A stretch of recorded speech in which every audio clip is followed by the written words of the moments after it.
അവഗണിച്ചുകൊണ്ട് പാകിസ്ഥാനെ കൂട്ടുപിടിച്ച് US പ്രസിഡന്റ് ഡൊണാൾഡ് ട്രംപ് എണ്ണക്കരാറിൽ ഒപ്പിട്ടു. ഇതിന് പിന്നിലെ കുടിലതന്ത്രം എന്താണ്? ഇതുകൊണ്ട് എന്താണ് ട്രംപ് അർത്ഥമാക്കുന്നത് എന്നതൊക്കെ ഒരു ചോദ്യചിഹ്നമായി തന്നെ നിഴലിക്കുകയാണ്. പാകിസ്ഥാനുമായിട്ടുള്ള അമേരിക്കയുടെ എണ്ണക്കരാർ കേവലം ഇന്ത്യയെ ഭീഷണിപ്പെടുത്തുന്നതിനോ സമ്മർദ്ദത്തിലാക്കുന്നതിനോ ആണെന്നാണ് വിലയിരുത്തലുകൾ പുറത്തുവരുന്നത്. കാരണം അമേരിക്കയുടെ വാക്കുകളെ അവഗണിക്കപ്പെട്ടുകൊണ്ട് തന്നെ റഷ്യയിൽ നിന്നും ഇന്ത്യ ക്രൂഡ് ഓയിൽ വാങ്ങുകയാണ് ചെയ്യുന്നത്. അതിൽ കടുത്ത അതൃപ്തിയാണ് ട്രംപ് പ്രകടമാക്കുന്നതും. ആ ബന്ധം തകർക്കുക എന്ന ലക്ഷ്യം മുന്നിൽ വെച്ചുകൊണ്ട് തന്നെ ഇത്തരമൊരു നീക്കം ട്രംപ് നടത്തുന്നതെന്നും ചില നിരീക്ഷകർ വിലയിരുത്തുന്നുണ്ട്.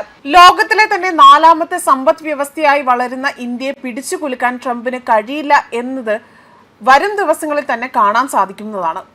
റഷ്യ ക്രൂഡ് ഓയിൽ വാങ്ങുന്നത് ഇന്ത്യ നിർത്തുക, അമേരിക്കയിൽ നിന്ന് വാങ്ങുക എന്നതാണ് ട്രംപിന്റെ നയം. എന്നാൽ അതിൽ മോദി കൈ കൊടുക്കില്ല എന്നതായിരുന്നു സമീപകാലത്തെ അവരുടെ ബന്ധത്തിൽ നിന്നും മനസ്സിലാകുന്നത്. ഓപ്പറേഷൻ സിന്ധുവിന്റെ സമയത്ത് വെടിനിർത്തൽ വാദം മുതൽ പാകിസ്ഥാന്റെ വിരുന്ന്, അതായത് പാകിസ്ഥാന്റെ സൈനിക മേധാവിയായ അസീം മുനീറിന് വിരുന്ന് നൽകിയത് ഉൾപ്പെടെ തന്നെ മോദിയുടെ ലിസ്റ്റിൽ ട്രംപിനായുള്ള കരുക്കൾ നീക്കി തുടങ്ങിയിരിക്കുന്നു എന്നതാണ് മറ്റൊരു വസ്തുത.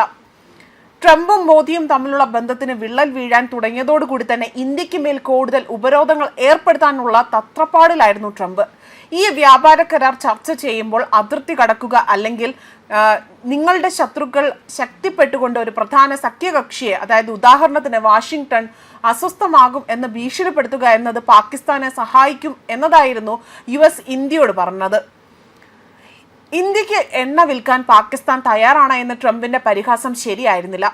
ഒന്നാമതായി തന്നെ ഇന്ത്യക്ക് താല്പര്യമുണ്ടാകാൻ അതുപോലെ അത്തരത്തിൽ അതിന് പാകമായി തന്നെ പാകിസ്ഥാന്റെ കൈവശം തെളിയിക്കപ്പെട്ട എണ്ണശേഖരം ഇല്ല എന്നതാണ്. ഇന്ത്യക്ക് എണ്ണ വിൽക്കാൻ പാകിസ്ഥാൻ തയ്യാറാണ് എന്ന ട്രംപിന്റെ പരിഹാസം ശരിയായിരുന്നില്ല. കാരണം ഒന്നാമതായി തന്നെ ഇന്ത്യക്ക് താല്പര്യമുണ്ടാക്കാൻ പാകത്തിന് തന്നെ പാകിസ്ഥാന്റെ കൈവശം തെളിയിക്കപ്പെട്ട എണ്ണശേഖരം ഇല്ല എന്നതാണ്. രണ്ടാമതായി തന്നെ അങ്ങനെയാണെങ്കിൽ പോലും ഇന്ത്യ പാക് ബന്ധം അസ്ഥിരമാകുന്നതിനാൽ തന്നെ ഏതെങ്കിലും തരത്തിലുള്ള എണ്ണ വാങ്ങലുകൾ പൂർണ്ണമായും ഒഴിവാക്കപ്പെടുക തന്നെ ചെയ്യും. എന്നാൽ US പാക് ഊർജ വ്യാപാരം ഉയർന്നാൽ തന്നെ ദീർഘകാല അടിസ്ഥാനത്തിൽ അവർക്ക് ചെയ്യാൻ കഴിയുന്നത് അമേരിക്കയിൽ നിന്ന് എണ്ണ വാങ്ങാനുള്ള ഇന്ത്യയുടെ സാധ്യത കുറയുക അല്ലെങ്കിൽ കുറയ്ക്കുക എന്നതാണ്. കുറഞ്ഞത് അനുകൂലമായ നീക്കമെങ്കിൽ തന്നെയും വൈവിധ്യവൽക്കരണവും ഒരു പ്രശ്നമായി തന്നെ ഭവിക്കും. പാകിസ്ഥാന്റെ കൈവശം ശരിക്കും എത്ര എണ്ണയുണ്ട് എന്നതും ഒരു ചോദ്യചിഹ്നമാണ്. 2016 353.5 ദശലക്ഷം ബാരൽ തെളിയിക്കപ്പെട്ട എണ്ണശേഖരം ഉണ്ടായിരുന്നുവെന്നും പറയുന്നുണ്ട്. അതേ വർഷം തന്നെ ഇന്ത്യയുടെ അറിയപ്പെടുന്ന എണ്ണശേഖരത്തിന്റെ 10% താഴെയാണ്. കഴിഞ്ഞ 12 മാസത്തിനിടെ പുതിയ കണ്ടെത്തലുകളിൽ തന്നെ ഇത് ഉണ്ടാവുകയും ചെയ്തിട്ടുണ്ട്. ജൂണിൽ സർക്കാർ ഉടമസ്ഥതയിലുള്ള oil and gas development company limited Sindh പ്രവിശ്യയിൽ എണ്ണയും വാതകവും കണ്ടെത്തിയതായി റിപ്പോർട്ടുകൾ പുറത്തുവരികയും ചെയ്തിട്ടുണ്ട്. കഴിഞ്ഞ വർഷം സെപ്റ്റംബറിൽ കൂടുതൽ കരുതൽ ശേഖരം കടൽ തീരത്ത് തന്നെ കണ്ടെത്തിയതായിട്ടുള്ള റിപ്പോർട്ടുകളായിരുന്നു പുറത്തു വന്നത്. എന്നാൽ ഈ കണ്ടെത്തിയതിൽ എത്ര വ്യാപ്തി ഉണ്ട് എന്ന് ഒരിക്കൽ പോലും ഇവർ പരസ്യമാക്കിയിരുന്നില്ല. എന്നാൽ ചില പഠനങ്ങൾ, അതിൽ നിന്നുള്ള പ്രാരംഭ പരിശോധനകളിൽ നിന്നുമൊക്കെ പ്രതിദിനം 20 ബാരലിൽ നിന്നും 74 ബാരലിനും ഇടയിൽ അസംസ്കൃത എണ്ണ ലഭ്യമായിരുന്നു എന്നാണ് പറയപ്പെടുന്നത്. എന്നാൽ അത്ര ആഴത്തിലുള്ള നിക്ഷേപം ഉണ്ടെന്നതും അർത്ഥമാക്കുന്നില്ല. എന്നിരുന്നാലും പാകിസ്ഥാന്റെ കൈവശം ഉപയോഗിക്കാത്ത കരുതൽ ശേഖരമുണ്ട് എന്നതാണ് ഇത് സൂചിപ്പിക്കുന്നത്. ആ കരുതൽ ശേഖരത്തിന്റെ ഒരു ഭൂരിഭാഗവും അതിലെ വെള്ളത്തിലായിരിക്കാം എന്നും പറയപ്പെടുന്നു. ഏപ്രിലിൽ തുർക്കി പാകിസ്ഥാനുമായും അസർബൈജാനുമായും ഒരു പുതിയ സഖ്യം രൂപീകരിക്കുന്നതായി കണക്കാക്കപ്പെടുകയും ചെയ്തിരുന്നു.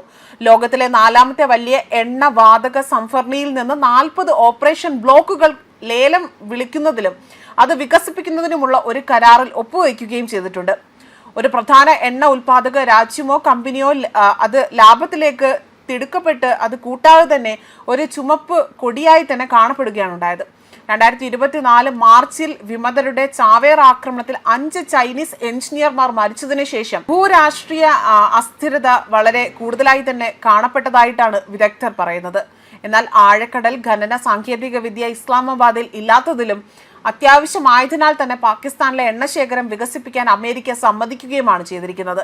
പ്രത്യേകിച്ച് നിലനിൽക്കുന്ന സാമ്പത്തിക ബുദ്ധിമുട്ടുകൾക്കിടയിൽ ഒരു വലിയ ചുവടുവെപ്പായിട്ടാണ് ഇരു രാജ്യങ്ങളും ഇതിനെ കണക്കാക്കുന്നത്. എന്നാൽ ഇതാകട്ടെ ഇന്ത്യക്ക് വലിയൊരു പ്രശ്നം സൃഷ്ടിക്കുന്ന ഒരു കരാർ തന്നെയായി മാറുകയാണ് ചെയ്തിരിക്കുന്നത്.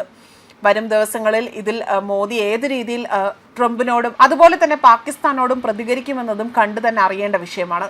ന്യൂസ് ഡെസ്ക് കർമ്മ ന്യൂസ്.